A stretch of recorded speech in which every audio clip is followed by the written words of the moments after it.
attraction to alternate tunings is that they cause me to write in a different, something new that I developed one about 2 years ago when I came back to songwriting, or 3 or 4 years by now, and it instantly popped out like 5 or 8 new ideas and that could be developed into songs.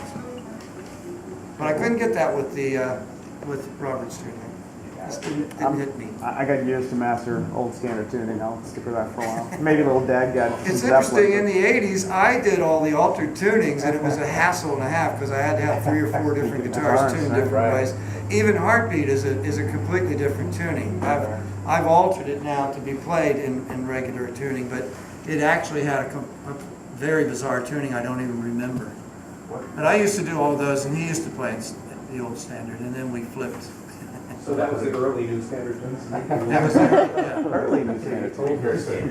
There's all kinds of different types. The ancient tuning, the Elvis tuning, the Hendrix tuning, which was not to be in tune, microtonal Hendrix tuning. What tuning do you use on Dig Me? Yeah, on Dig Me, I use this tuning. Another thing where I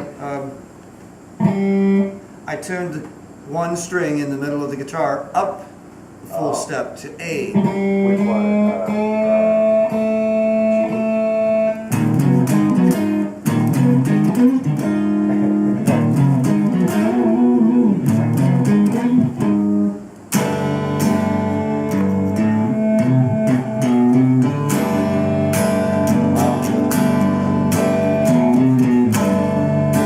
It's a little out of tune, but Well, I love that.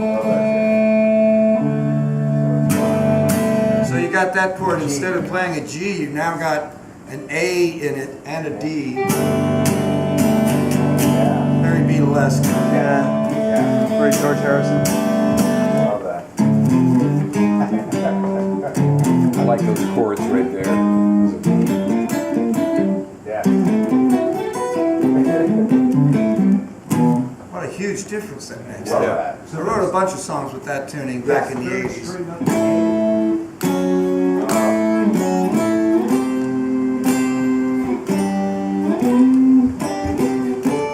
That's one that's on the, I think, Twang Bar King album, for example. So that's the G goes up to A. The G. The G went up to an A. I wrote Ballet for a Blue Whale that way too.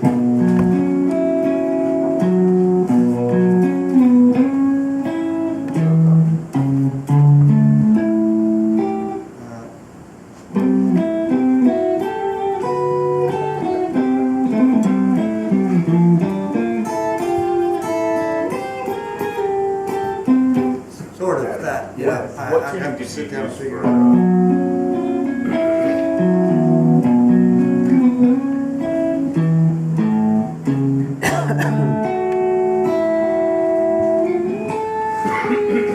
That's it, yeah. What about 1967? 1967 is a much more dramatic change.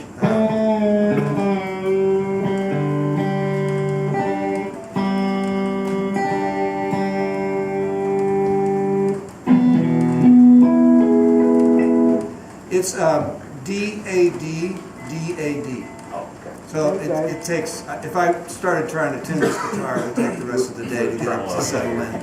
I made that tuning on my Dobro. Oh well. And the cool thing about it is you have a low D, then an A, then an octave up D, 2 of them in a row. But one is a wound string and one is an unwound string. So when you play the same notes together on them, like this, it sounds kind of like a balalaika type thing because there's 2 different types of strings, not just and they're the same note, but they're 2 different types of strings. And I really like that tuning, and what had happened, I started writing 5 different things with it. Over time I had developed 5 little pieces that I was working on, and when I would tune to that key, to that tuning, I would sit and play all 5 of them or work on all 5 of them, separately, because I thought, I don't want to have to stop now and retune. And eventually I realized, well, why don't I put all 5 of these to make one piece of music? And so there are 5 different pieces of music that make up 1967. So on Flux, are you going to have different tunings? I mean, I love the idea of building blocks in, but if you grab one from a dad, or a standard tuning, I mean, are you going to have it so that you can actually do it without making cacophony? By bringing in wrong. Oh, you mean live or? No, on your on. On the record, sure. Yeah. On Flux has a lot of different tunings. Okay, it does. And it has in particular a lot of the brand new songs have the new tuning I was just talking about a minute ago. After I did E for Orchestra for 3 or 4 years, I hadn't written any songs. When I came back, I developed a brand new tuning. And I wrote a bunch of songs with that tuning. And it's...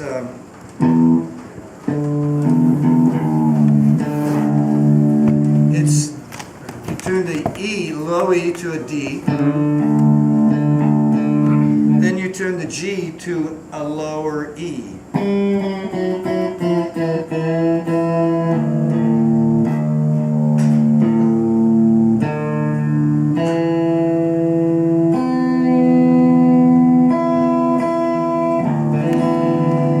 you have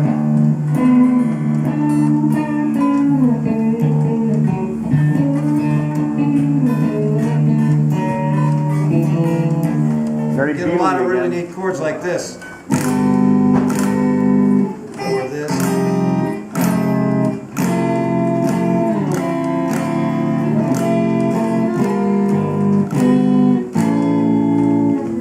That's where I started. I wrote probably 6 or 8 songs with that tuning.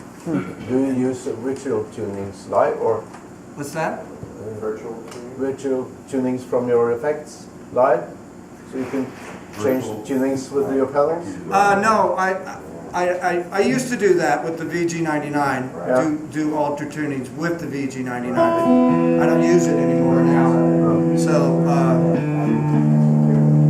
I like this because it's it's 2 different keys again. In fact, I wrote one song that went.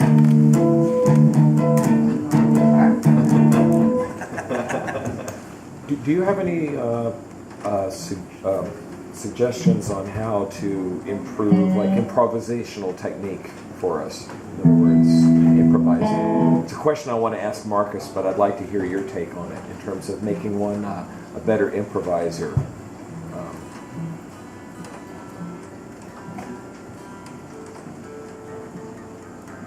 I would maybe get a groove, some sort of groove box or something that'll play a drum pattern and even a bass pattern. There's lots of things that do that, and then just jam to it. I mean, unfortunately, I think the best way to learn to improvise is to jam. Honestly, I mean, you can do it with a record, but usually with a record, there's someone else already playing something. So that's why I say these days drum loops there's a million of them, right? Just get something that has a drum loop in it, start the drum loop and start improvising over it.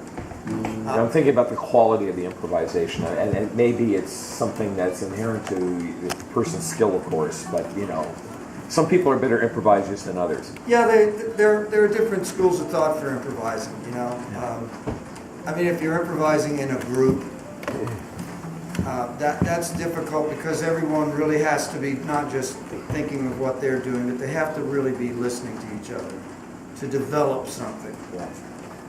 There's another type of improvising that we just did in Thrack where no one's listening to each other.